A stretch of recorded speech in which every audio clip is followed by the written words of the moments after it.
You're on the hunt for your next favorite show. You stumble upon a brand new cartoon that checks off all the boxes. Lovable characters, great jokes, a charming art style, a unique world ripe for dissecting, and maybe even deepest lore. You're so engrossed in this cartoon. The hyperfixation has never been more real. You're getting your friends into it. Everything is great. Until the cartoon has been canceled by whatever channel or streaming service it's on. How could this have happened? What went wrong? Well, it says right here that when you showed your friend the first episode at their house, you guys watched it on Smooch Cartoon. You filthy fucking pirate. This show died, people are out of a job, and it's all your fault. Okay, not really, but some people think so. Let me explain. Piracy is a topic that's been coming up more and more these days. Between the economy sucking major butt, countless streaming services cropping up, shows getting axed left and right, and all sorts of media getting delisted, a lot more people are donning eye patches and crossing the grand line for entertainment rather than going through the official channels. And with piracy being talked about more and more, you have people advocating for it and against it, including in the realm of animation. Not that long ago, animation fans and industry folk alike were debating if piracy was to blame for the cancellations we hear about far too often. By extension, this was also placing the blame on fans for watching these shows on sketchy websites or streams rather than going straight to the source. Yeah, blaming fans for something is totally gonna go over well. Suffice to say, a lot of people weren't fucking with the notion that fans are to blame for show cancellations, especially over the last few years with the streaming wars. People shouldn't have to pay for a bajillion services and cable just to watch a handful of shows. Hell, Dana Terrence had to pirate the Owl House because of how whack accessibility was for new episodes. You're pirating that show? Don't you want to support the creators? I am the creator. The creator of OKKO, Ian JQ, threw his hat into the ring, stating that fans really had no way to officially support it as they were denied merch and home releases, and that piracy was never cited as a reason for cancellation. And just based off public information, yeah, piracy just isn't the driving force behind a lot of cancellations. Pretty much every canceled cartoon with a huge fan base behind it got canned for asinine reasons, ranging from attracting the wrong demographic to vibes. Not that one nega link making the rounds on Discord. I find this to be a really fascinating and layered conversation, so today I want to run down some notable cartoon cancellations over the last 10 to 15 years and the reasons why they were canceled, all to answer the question, are fans killing cartoons? Look at you, trying to dodge invincible spoilers and fighting the urge to doom scroll, lest you stumble upon a spoiler. But you're still stuck on your commute home and you don't know how to pass the time. Well, what if I told you can get your fix on great animation from original artists in the meantime? Our friends at Storiaverse are introducing an entirely new way to experience stories. They call it read watching. Storiaverse allows you to read short stories with bite-sized animations interspersed throughout. It's a fully immersive experience into edgy stories for mature audiences, often embedding philosophical or ethical questions within the narratives. Supporting real independent animators and storytellers has never been easier. These stories are designed to be experienced on your phone, so you don't have to wait to get home to read-watch good stories, and you don't have to kill your precious time with the evils of doom scrolling. Download Storiaverse for free. Let's start this with a cancellation that still breaks my heart to this very day. Sym-Bionic Titan. You ever immediately fall in love with a show, but even as a kid, you just knew the network was itching to take it out JFK style? That was my experience with this show in a nutshell. The early 2010s were significant for Cartoon Network as they did their damnedest to bounce back from the dark age the last few years plunged them into. You know, the Boston bomb scare, Jim Samples resigning, CN Real, an over-reliance on imported shows. It was far from a bad channel, but it was definitely the weakest CN had ever been at that point. And if they were going to recapture the magic of the late 90s, early 2000s, they needed a catalog of shows that really pushed the boundaries of what they could get away with on a network targeted at children, aka target kids, teens, and stoners. So they reinvented themselves with what I call the TVPG era. as that was the rating pretty much all of their new shows had, and yeah, all of these shows felt a lot more mature and risque than what came before them, introducing us to legendary titles such as Adventure Time, Regular Show, and Generator Rex. Amongst the lineup was Sym-Bionic Titan, and despite being arguably the strongest of the bunch, it was the one that died the quickest death. Aside from Robotomy, but how many of you even know what that is? Sym-Bionic Titan made the most of the TV PG rating when it came to everything. The comedy, the action, the storytelling. It all felt like a step up from shows with a similar vibe of teens trying to balance a double life. Ben 10, Danny Phantom, Jake Long, all banger shows, but they don't feel as personal or mature as Titan. And I think that's because it was allowed to trust the audience. Trust that the audience can understand what a character is feeling without it being vocalized. Trust that the audience can handle blood and war and downer endings and whatever the hell the shake it, bake it, booty quick it scene was. Nah, I was eating that up as a kid, I can't even front. But something that'll become apparent in this video is that any cartoon that feels like it could be a game changer tonally is almost never long for this world. Something else that'll become apparent is that if an executive doesn't care for a show, then they'll find any excuse to cancel it. I pieced together pretty early on that Sym-Bionic Titan wouldn't make it past its first season. It led Cartoon Network's Friday night action lineup, which was neat, but during that era of television, we literally had the phrase Friday night death slot, which speaks for itself. People were going out Friday nights, not at home watching TV, even kids. Birthday parties and trips to the theater were a thing, although I did reject a lot of social gatherings just to stay home and watch the new Ben 10, so I might have been too loyal to the brand. So yes, the ratings actually were lower in these time slots, but it kinda worked itself out, because by making it an action-centric block, they were airing shows that were designed to sell toys. But peep the schedule. Titan was the only show on here that didn't have any toys. And that's what would ultimately seal the show's fate. Gendy's moved on to Sony Pictures Animation. Titan got competitive ratings of other action shows, but what shut it down was it didn't have enough toys connected to it. If you don't have the toy sales, the studios don't want to renew it for another season. Allegedly, companies were worried that boys wouldn't be interested in buying toys of Chorus, Alana's mech, simply because she's a girl. Which is a very narrow-minded way of thinking, because as a kid, I would have killed to have a whole set of Octus, Manus, Chorus, and of course, the Titan. It's really dumb that surface-level lines of thinking, like girl character means thing is for girls, and unisex merch doesn't exist, basically killed this masterpiece of a show. But honestly, I just think an exec was out for blood because of how much it stood out. The art style was probably viewed as too cutesy to fit in with their other action shows, but the tone was too serious to fit in with their comedies. And the toys were just the perfect excuse, because then they could claim that it just wasn't as profitable as the other shows, even though they were actively kneecapping its visibility. But who knows? It feels like Gendy has more sway nowadays, and just last year, he mentioned that he's interested in finishing the story. So despite the series becoming a tax write-off a decade ago, maybe we'll get the chance to form Titan once again. I wouldn't count on it though.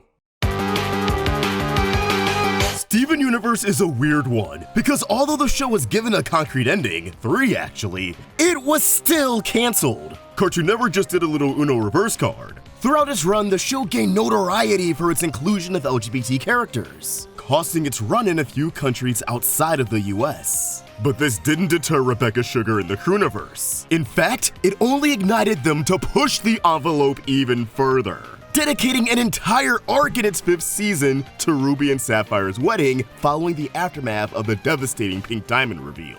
A massive victory for representation in media, paving the way for other shows to include characters and relationships under the LGBT umbrella. But getting this arc off the ground almost put the franchise 6 feet under. A common criticism of fans and haters alike is that the final stretch of episodes force TV Universe proper feel way too rushed. Well, that's only because of the compromising position they were thrown in. To quote this excerpt from the Steven Universe art book, End of an Era, "But if Steven Universe gets a gay wedding, then every show is going to want a gay wedding." "Yes," Rebecca said. "Good, why not?" Eventually the decision came down from on high. We could have the wedding. I knew that was an extremely difficult call to make, and that we were going to be censored heavily and pulled in many countries because of it. And we didn't know at the time if this would mean the end of the show. It looked as if the writing was on the wall, and we were working toward the end. I had been told this would be the final pickup for us, and I campaigned for an additional 6 episodes on the end of the season in order to wrap up the story. This became the Era 3 arc. Now I know what you're thinking, but the show didn't end there. We got the movie and future. And that's because Sugar fought hard for the movie to get greenlit. And while making the movie, executives acquired an appetite for more, rationalizing that it didn't make sense to have a movie unless its mere existence promoted new episodes. Thus, they proposed an additional 20-episode season, which became the limited epilogue series, Steven Universe Future. Sadly, even though Rebecca Sugar and Ian JQ have expressed a desire for more Steven, this is currently still the last installment in the franchise. But who knows? Now that Adventure Time is back and better than ever, maybe there's a future for little old Steven. Well, more future than we already got. So yeah, Steven Universe, a widely popular show that was definitely pirated by the masses, wasn't canceled because of low ratings, just homophobia, which is definitely worse. The Looney Tunes show, man. Who would have thought a combination as simple as Looney Tunes and Seinfeld would be a match made in heaven? This is still my favorite iteration of the franchise to this very day, and nothing comes close. I remember back in the day, a lot of Looney purists weren't vibing with it because of the lack of the slapstick and changes made to a lot of the characters. Your dumb pretty patties turned my face purple! But I really hope that nearly 15 years later, they're over all that now and recognize that we were truly gifted peak TV. Of course, a more reserved rendition of these characters that worked with a status quo and scenarios more relatable to adults sounds like the kind of show that wouldn't be super appealing to kids. Plus, I think by the 2010s, kids were feeling a little disconnected from Looney Tunes. While ratings weren't terrible, it definitely wasn't the most popular show on Cartoon Network. Yet ratings and demographic weren't the reason behind the show's cancellation. As far as we know, the reason it got canned after 2 seasons was simply because Warner was ready to move on to the next incarnation, Wabbit. And I don't really think I've even seen a single episode of this. And it felt even more unpopular than the Looney Tunes show, mainly because it was a sick day cartoon that aired while kids were taking math tests at like 8 in the morning. This is par the course for Warner Bros. A lot of their reboots of popular IP last for 2 seasons, and then gets thrown off a cliff once they got enough episodes for syndication. It goes to show that no matter how well liked a show is, executives always get the final say. Plus, rumor has it not all of them are fans of the show anyway, so there's that. I know we can never get the Looney Tunes show back, but bro, I'd do anything to get something close to it. And I'd do anything twice for a chance to write on it. Young Justice is a saga. One of the few cartoons to get sent to hell, only to bounce back and live to tell the tale before it got canceled again anyways. It's just sleeping, it's just sleeping! To keep a long story short, this iteration of the DC mythos had pretty good viewership and an enormous amount of fan support before Cartoon Network pulled the plug in 2013. But luckily, thanks to the undying fan support and Warner needing content for the short-lived streaming service DC Universe, Young Justice returned in 2019 for a 3rd season, wrapping up once again after a 4th season in 2022. If only these seasons didn't apparently kill off a good amount of interest in the series, according to a lot of longtime fans. I've barely seen anything past season 2, so I really have no opinion on the matter. While the second cancellation is pretty self-explanatory, the misfortune of being an expensive cartoon during the Davis Lazoff era of Max, the reason behind the first cancellation has been a point of contention for years now. It's still widely believed to this day that the show was originally canned because it drew in a large female audience. The wrong demographic for the show in the eyes of Mattel, who believed boys would be more inclined to buy toys. But showrunner Greg Weisman confirmed 10 years ago that this belief is false. But it barely got any attention because Twitter was a much different landscape for nerddom back then. Weisman revealed on a podcast in 2016 why Young Justice was really canceled. It was simply because of low toy sales, period. Not because of who was buying them or if more girls than boys were watching the show. I've heard a lot of rumors on the internet, all sorts of just baloney about too many girls watching or Cartoon Network canceling or all sorts of things, and none of that's true. I'm not saying that there aren't little things that influenced it, but by and large, the budget for our show was paid for by the toy company on the anticipation of toy sales coming in. The toy line failed and was canceled. Now, we could talk for hours about why it failed and whose fault it is, and I don't care. The main point is that the toy line was canceled. Mattel stopped putting money out for the show. No money, no show. And it's no more complicated than that. I do think this does expose a problem with a lot of popular animated series airing on channels geared towards children. Young Justice definitely had a huge teen and adult audience, outnumbering the kids in the audience by a staggering degree. Take, for example, Season 1, Episode 5, Schooled. This episode netted 1.782 million viewers when it aired in April 2011. 400,000 of those viewers were estimated to be in the adult 18 to 49 demographic. 1 million viewers were estimated to be in the teens 12 to 17 demographic, while only a measly 180,000 viewers were estimated in the kids 2 to 11 demographic. Now, the Wikipedia lists substantially larger numbers overall, claiming the episode had 2.5 million viewers, but the source is locked and can't be found. So, viewer discretion is advised. It's no wonder the toys sold poorly. Kids were the target demographic of toys and action figures, especially back then. These days, things have kind of flipped with the rise of iPad babies and adults openly spending their hard-earned cash on all the sweet figures they can afford. They are not toys, they're figurines! And it feels like figures are geared towards an older crowd now, especially with those price tags. Oof. I am never gonna financially recover from this. But if it's mainly teens and adults tuning in for a premiere or DVRing the episodes, they're much less likely to be exposed to things like toys. They probably weren't watching the commercials or wandering the aisles of Toys R Us. They only pulled up for the show itself. And while they got the chance to support the revival a little more directly with DC Universe, it doesn't erase the fact that in 2013, they didn't bother course correcting and finding ways to make the show profitable for the demographic it found. They just saw toys weren't flying off the shelves, shrugged their shoulders, and banked on Teen Titans Go making up for lost profit. Which I'm really sorry to say, but it kinda did. Majorly. Still, I can't help but think that one of the problems straining the relationship between animation fans and the studios making these shows is the demographic problem. For the longest time, there have been only 2 demographics when it comes to animation, not including pre-K. Kids 6 to 11 and adults 18 to 49. It's why KO's age is 6 to 11. It's a reference to the target demographic. The issue is, not only are there plenty of animation fans who exist in between those ages, but it's no secret that although a lot of cartoons were made with kids in mind, they weren't necessarily making these shows for kids. Something like The Owl House was definitely targeting an older audience. They just had to settle and compromise with Disney Channel's guidelines. And when a show with a 6 to 11 demo attracts a teen to young adult audience, those viewers are pretty much a non-factor in its success, but can definitely be used to justify its failure. Which is why I think the whole misconception around Young Justice cancellation was so believable. Too many girls watching? Sure. Execs always make terrible decisions. I'd buy that. In fact, something that factored into the Owl House's cancellation was that it attracted an older audience. But we'll get to that show later. It's baffling that executives can just ignore the older viewers because, in the interest of money, you'd think they want more shows that attract people with a disposable income. When Young Justice was first canceled, I wish they just embraced the adult audience in a mass much sooner and moved the show to Adult Swim or something. I wish the Owl House got to thrive as a much darker series. If Disney was that worried about it, they could have aired it at a later time slot like the final 3 episodes. Instead of adapting, they just decided to cut their losses.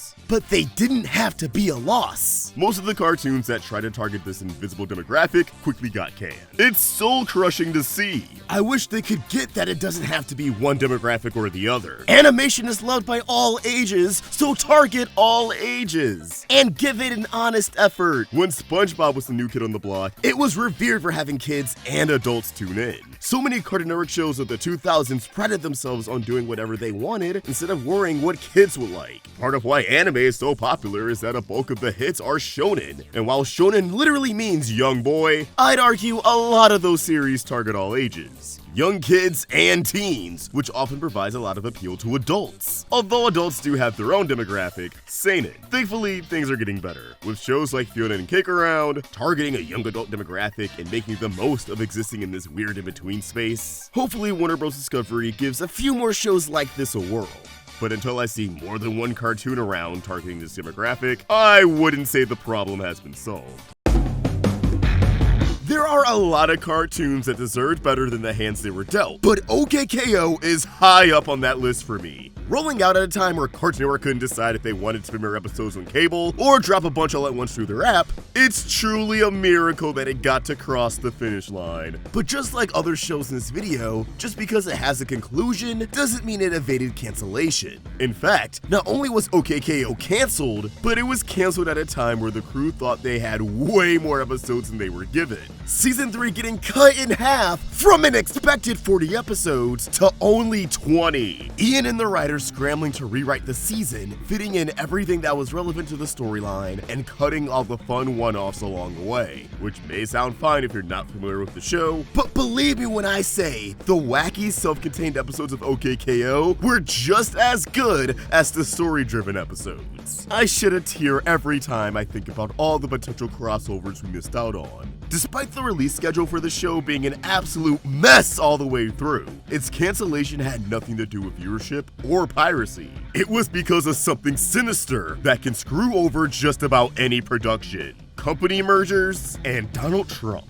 Yup, Trump delaying the merger of Time Warner and AT&T put OKKO 6 feet under. AT&T, who had just been trying to buy Warner Brothers, was going to basically use all their skills as a telecom to create like a all-in-one streaming service that was like all Cartoon Network, Warner Brothers, HBO, yada yada yada. That, as we know now, eventually came out. It was called HBO Max. That was supposed to happen years earlier, and KO was supposed to benefit from all of that as it went. Something happened in 2016. Donald Trump got elected as the merger of AT&T and Warner Brothers was about to go through. Donald Trump specifically hated Warner Brothers because they own CNN. So he wouldn't let that merger go through. And so all the Warner-owned studios basically got stuck in a holding pattern while they were waiting for this merger to go through. So there wasn't allowed to be any new spending or any new seasons or anything like that without having trade-offs for other things. That deal didn't go through until like after they realized like, we're not going to be able to have this strategy work the way that they wanted. And so OKKO, unfortunately, was just like a little before its time. Like maybe if it had come out like a couple years later, it would have been a thing that was like streaming only or something like that, you know, and could have found its audience a little better. It's crazy to think that there was a world where OKKO not only had a larger audience through HBO Max, but also could have had a much longer season 3 and maybe even a season 4. Moral of the story though, mergers are bad for everyone. Capitalism and monopolies are not good, folks. Can we do this one later? Oh God! Continuing the trend of murder by merger, we have JHD Quintel's Close Enough, the spiritual successor to a regular show that took 3 years to see the light of day, only to get tragically struck down and erased from streaming. Originally slated to premiere in 2018 on TBS's new adult animation block, plans quickly fell apart as the face of the block, Cops, was canceled following the controversy surrounding the series creator, Louis C.K.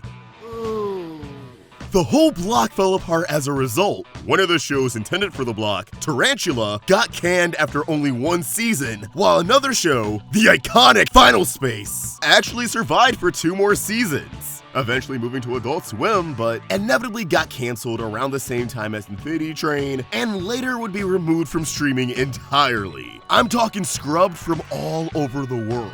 In the aftermath of this programming block getting canned, Close Enough status became one big mystery for quite some time, until HBO Max was preparing to launch in the United States. Needing to sell audiences on this reinvention of the beloved HBO platform, they hyped up some of its original programming, though original should have heavy quotation marks, as the bulk of these shows were just migrating from other places. One of the familiar faces in this lineup was Close Enough, with season 1 finally seeing the light of day on July 9th, 2020.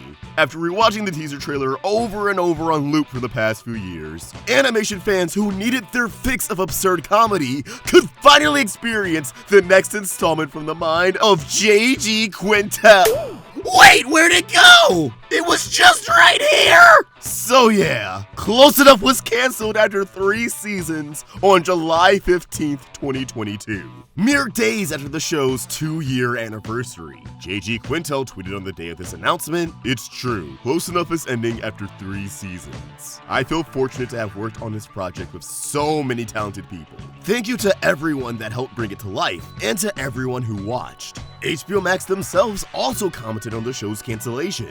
After 3 great seasons, Close Enough is coming to an end. We are so proud of the series and grateful to the creator J.G. Quintel and our partners at Cartoon Network Studios, who made this show an instant fan favorite on HBO Max. Instant fan favorite? Then why'd you cancel it after they wrote another season, jackasses? After news broke that the series was canceled, the legendary Bill Oakley, who started working on the show in his 3rd season, revealed that the 4th season was written, HBO Max just didn't want to pay for it. Despite having pretty positive reception and performing well on the platform, at least when they promoted it, Close Enough still met an untimely end, getting purged from the platform a month after its cancellation during the week of August 17th, 2022, alongside a bunch of other shows that we covered in a different video you should check out after this one. While there's no concrete answer on why Max didn't move forward with Close Enough's 4th season, or why they purged it from the platform, the most likely answer is the timing of the merger with Discovery and David Zaslav coming into power, which caused a whole shakeup. Mergers usually lead to layoffs and cancellations, and when someone new is leading a network, or in this case streaming service, they tend to cancel everything that doesn't have their name slapped on somewhere. They want to be able to take credit for a major hit, even if they weren't really involved. And although it's hearsay, I have heard that David Zaslav isn't the biggest fan of animation, so he isn't going to go out of his way to protect any of it, as he's built an empire of unscripted reality shows and documentaries over at Discovery prior to the merger. No matter how many eyes it had on it, Close Enough was just caught in the wrong time and in the wrong place. Which is unfortunate because I truly enjoyed watching the adventures of Josh, Emily, Candace, Alex, Bridget, and all those other wacky characters. Most of the episodes being 11 minutes long, even if it wasn't originally intended, and you can kind of feel it, still felt like a breath of fresh air, something I want to see more of outside of Adult Swim. The fact that so many goofy clips from the show were able to garner millions of views proves that with time, this show would have reached the same heights as regular show. And I truly believe that. I hope J.G. Quintel has better luck with his next show if he doesn't just say screw it and gives us regular shows equivalent of Fiona and Cake. I'd give it a shot. Alright, let's reopen old wounds. Infinity Train was truly a tragedy. Originally, this was just a pilot that got rejected by Cartoon Network, but they decided to throw it online anyway in November of 2016. And it blew up! Although sadly the original upload has been long removed from Cartoon Network's channel. Still, the pilot's popularity ended up giving the show a second chance at life, with Cartoon Network revealing that it was picked up for a full series in March 2018. Book 1 premiered the following year in the summer of 2019, and after cooling down for a few months, the series returned with Book 2 in January 2020. And while both of these seasons had a decent amount of marketing around them, with Cartoon Network doing cool things like decorating a trolley for San Diego Comic-Con, and online puzzles to unlock trailers for each book, the show's biggest problem was accessibility.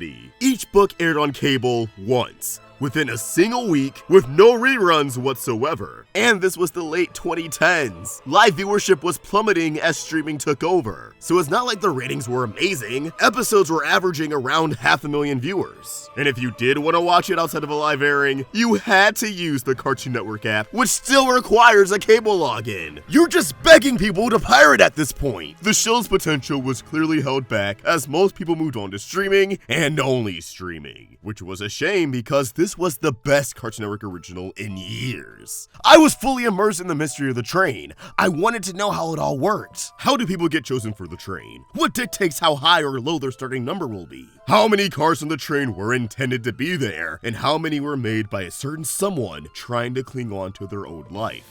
All of these questions were on the cusp of getting answered, only for the show to get royally screwed over by circumstance. Ending up on cable while everyone moved on to streaming was ironic, as the series was actually intended for streaming. But because the merger between Time Warner and AT&T was being held up, HBO Max didn't exist yet. So they decided to just put it on TV and hope for the best, forcing it to be put in a niche audience, which would actively work against its survival. When HBO Max launched, the show migrated to the service permanently, with Book 3 premiering in the summer of 2020, never airing on Cartoon Network again. It seemed like a sweet deal at first. HBO Max did their best to accommodate fans, adjusting the third season schedule so that it would release over a 3-week period instead of all at once, allowing fans to speculate and generate hype instead of consuming it all in one day and moving on to the next show. But it didn't take long to find out that HBO Max was already throwing in the towel with Infinity Train. While Book 3 was airing, series creator Owen Dennis made it clear that the show was relying on some pretty solid numbers to get renewed for more, and that most of the crew was laid off, already securing new jobs on other projects. Man, remember when people in the industry could just get a new job after finishing up their current one? Yeah, that was only 4 years ago. That's how quickly things got fucked. During the gap between books 3 and 4, Owen shared his vision for the series, hinting that there could be a movie and that he wanted 8 books in total, since the total number looks like an infinity sign. Sadly, things didn't pan out, as it was announced in March 2021 that Infinity Train was cancelled and would be ending with Book 4, which Max would be dumping all at once the following month instead of a weekly release schedule.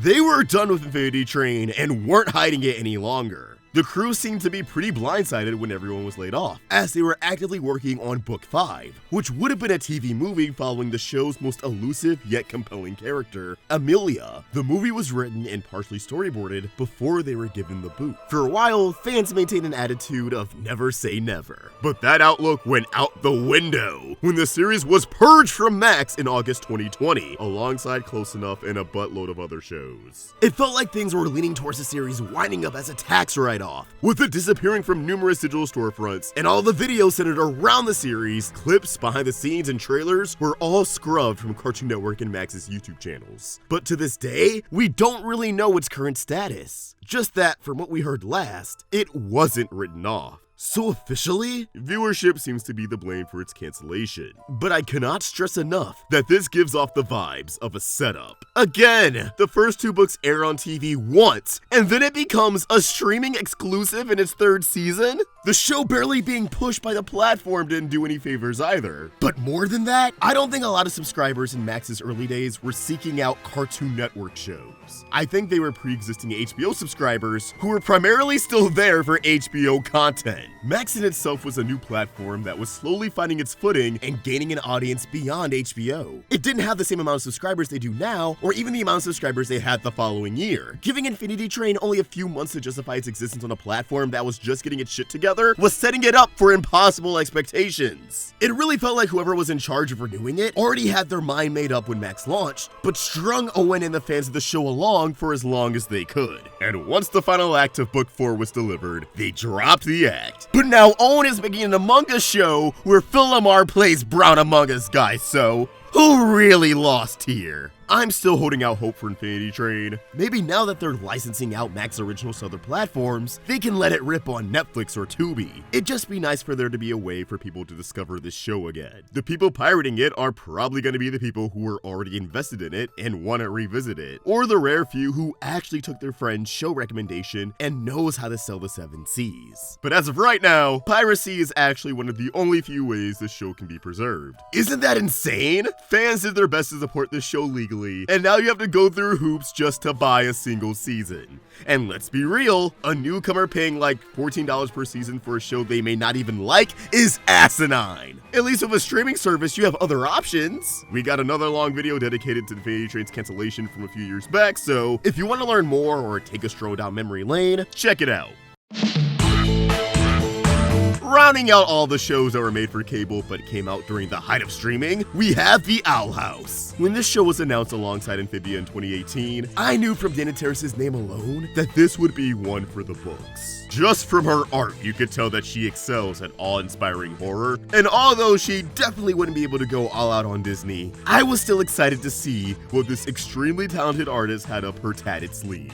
Fast forward to November 2019, and the show was already renewed for a second season ahead of its premiere. Skip ahead a little more to January 2020, The Owl House finally premiered, and the show had my attention from the very first frame. I was ready to get lost in the boiling aisles with these wonderful characters, especially Ida. I had a blast with season 1 and couldn't wait to get my hands on more. And after a bit of radio silence, we finally got news on season 2's premiere date in May 2021, alongside the news that the series would be ending with its third season, which would only be 3 44-minute specials, or 6 episodes instead of their usual 20-episode order. And I'm having a completely normal reaction to this. According to Dana herself, The Owl House was canceled because it didn't fit the Disney brand. Well, what the hell does that mean? Apparently, its heavy serialization and tendency to cater to an older audience didn't fit one executive's taste, and they gave it the boot. Something that definitely backfired on Disney, as keep in mind, they canned the show before the second season premiered. And once it did, the show exploded in popularity, conquering social media by storm. Now, say what you want about Twitter numbers, but if you don't think a show is popular when it's blowing up on TikTok, then you must be smoking crack. The best example of the show's popularity being at the New York Comic-Con panel in fall of 2022. It was by far the most popular panel for a Disney television series that year, the room filling up before the panel and swiftly clearing out afterwards, despite there being a panel for another show. I just know it had to be embarrassing for any of the higher-ups in the room. If there was any doubt prior to that moment, this had to solidify that the show was indeed one of their heaviest hitters, even if the ratings on cable didn't show it for obvious reasons. And I think it's pretty obvious that they regret canceling it, even if they won't admit it. Disney Channel kinda coasted off its popularity in a post-finale world, often implementing the characters into social media posts, alongside frequent appearances on Sym-Bionic. Now that costs money. Dana believes there could be a future for the franchise if there was a change in leadership over at Disney branded television someday. And hey, if that day ever rolls around and you need to step up on writers, I already got a pitch for how a sequel series could go down that you can check out. This is actually a great time to bring up another problem animation fans encounter when wanting to support their favorite shows: the merch problem, which boils down to the fact that there's no merch being made. I couldn't tell you the last time a new cartoon got some swag for fans to throw money at. It doesn't matter if it's Cartoon Network, Nickelodeon, Disney, or Netflix. Cartoon Network used to thrive off merch. Not only did you have the Powerpuff Girls flying off toy shelves, but they used to have their own online store that shut down a couple of years back, selling shirts and all sorts of novelties that fans wouldn't even know exist because the store hadn't been promoted since like the 2000s. In the 2010s, most of their merch consisted of Adventure Time, Regular Show, and Steven Universe, alongside some nostalgia being sprinkled in here and there. Steven Universe was releasing merch periodically as the story progressed, but after the movie, there was basically nothing, despite Steven Universe future being on the horizon. Shows like OKKO and Infinity Train really didn't have any merch outside of t-shirts with the show's logo on them that were leftovers from Comic-Con. I do think there's been a slight resurgence in merch over the past few years, at least with t-shirts, notably at Hot Topic and Box Lunch, but it's still focused on nostalgia. Shows from the 2000s, and again, Regular Show, Adventure Time, and Steven. But the designs are a lot more generic, which is a shame for shows like Adventure Time and Steven, which had Lord Pacific merch in the past. Hell, you'd think Fiona and Cake could sell shirts, but nope. Clone High's Revival got merch, which I genuinely love to see, but it's still weird that Fiona and Cake didn't get any.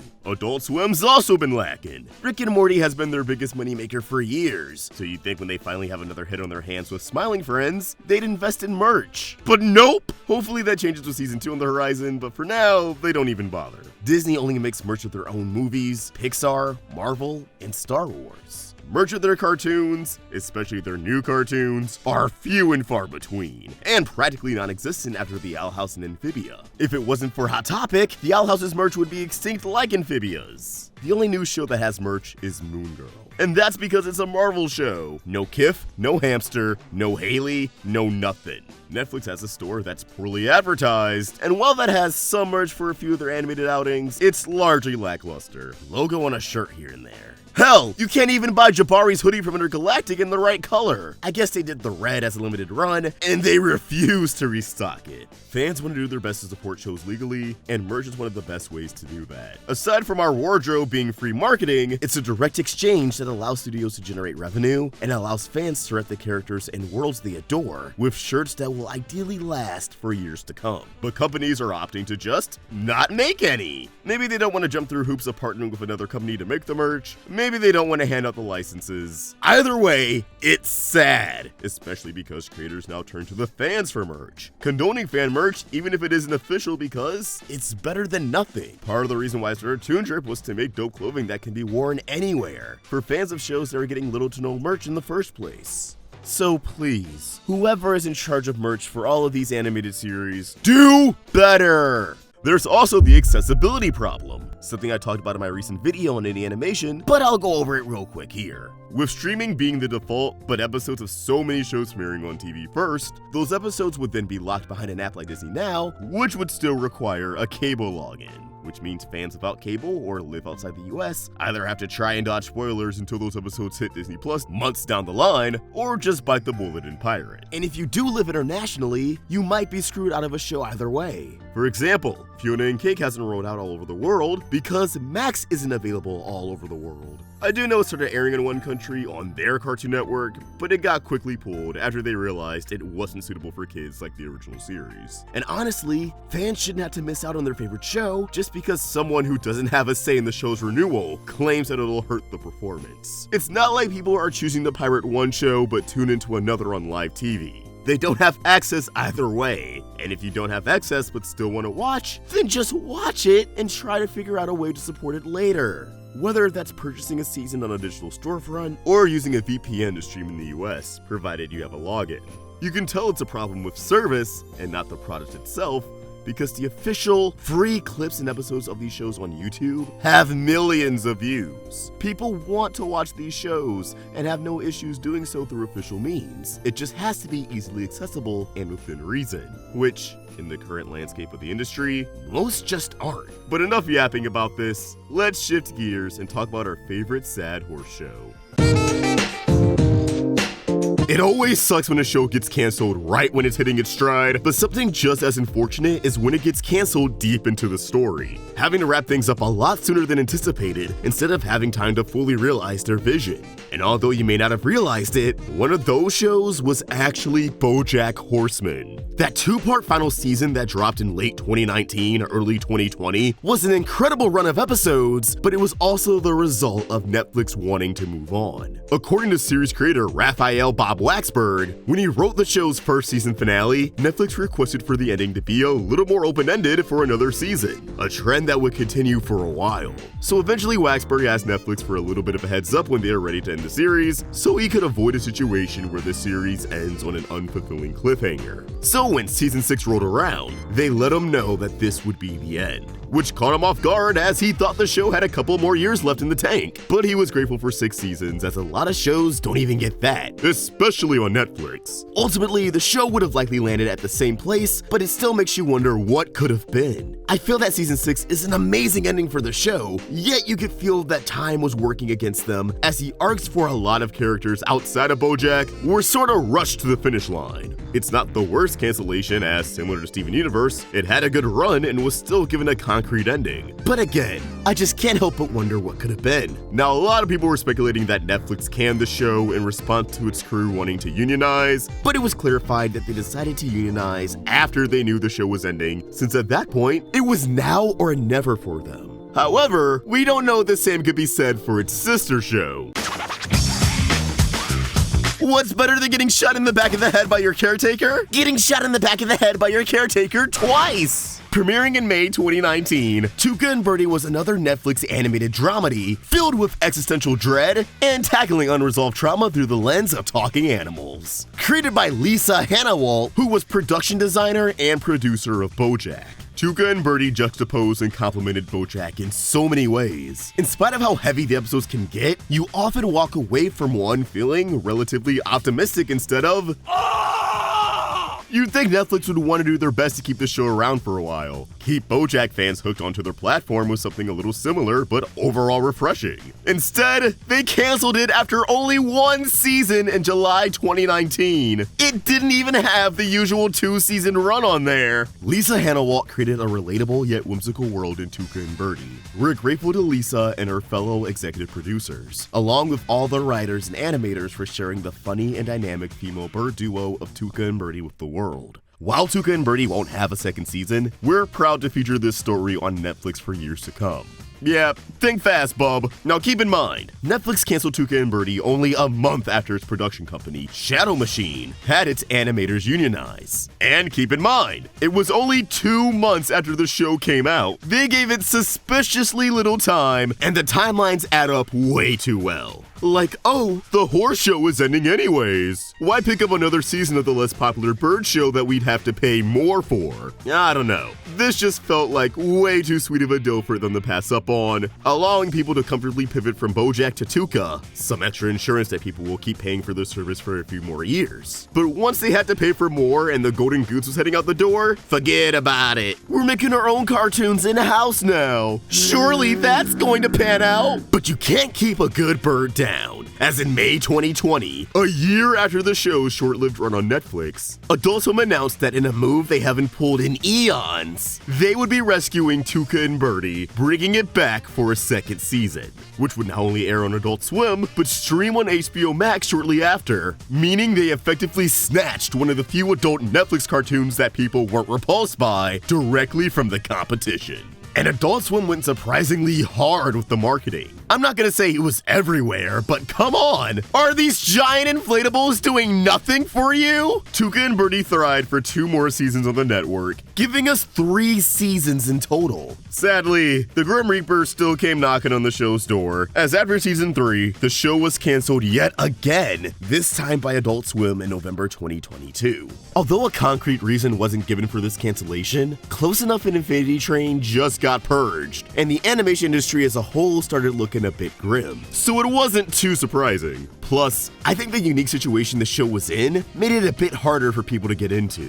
Think about it. The first season was exclusively on Netflix, but wasn't promoted all too well. Of course, when Adult Swim rescued the show, Netflix wasn't going to hand over the rights to them to air the first season or host it on Max. So if you're watching premieres on cable, there's a chance you may not have streaming in the first place. So you're going to be out of the loop of what's going on in the second season as it continues from where the first left off. And if you're discovering the show for the first time, you're gonna be confused as to where the hell the first season is. Getting into the series through Adult Swim or Max relies on either vibing with a random episode really well and sticking with it, or watching the first season on Netflix, having a taste for more, and ideally having a Max subscription. Unless the next 2 seasons are so enticing that you're gonna fork over like $10 a month for it. So it checks out that ratings weren't too crazy, and in an era where animation's being axed left and right, Adult Swim didn't want to invest money into it. But after having the show canceled and revived once already, it seems Lisa Hanawalt's grateful for Adult Swim and hopeful that one day she'll get to give the series the ending she envisioned.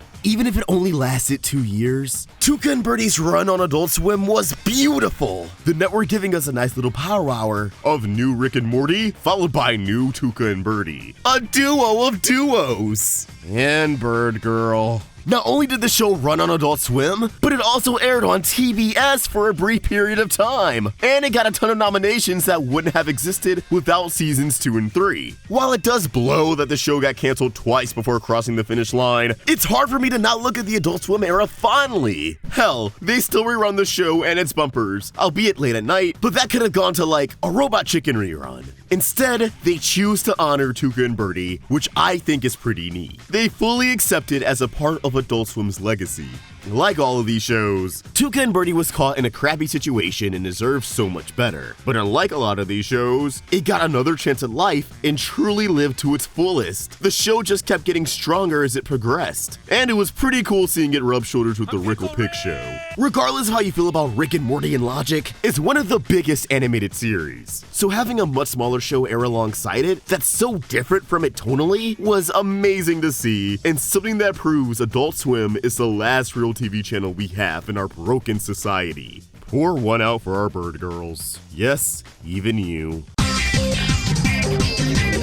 Last but not least, we have Inside Job. This video turned out really long, so I'm not even gonna beat around the bush. On its face, Inside Job was adult Gravity Falls with the Reddit meter cranked up to 11. And while I loved it, getting really invested in Reagan and Brett as characters, I feel like the series was still figuring out its identity when it got canned. This show felt like it was screwed after the first season. It was picked up for 20 episodes. Season 1 was 10. So naturally, Season 2 would really just be the second half of Season 1 with another 10 episodes, but no! Season 2 was only 8. Where did the other 2 go? But of course, that's something that's commonly overlooked because after Season 2 dropped, the real Season 2 that they already ordered and announced, aka Season 3, got canceled! They took back their season order! Why? It's not like Inside Job wasn't popular. The show practically lived in the trending section. So I don't think the lack of an audience is to blame. It's just another victim of Netflix's 2-season habit. We haven't seen many new animated TV shows drop from Netflix's in-house division after Inside Job was canceled, and considering it imploded shortly after, I doubt that's gonna change anytime soon. I don't have much to say about Inside Job's cancellation since we made a whole video about it back when it happened, and honestly, reliving all these cancellations just pisses me off, but I just knew I had to mention this one because the wound is still fresh for a lot of animation fans.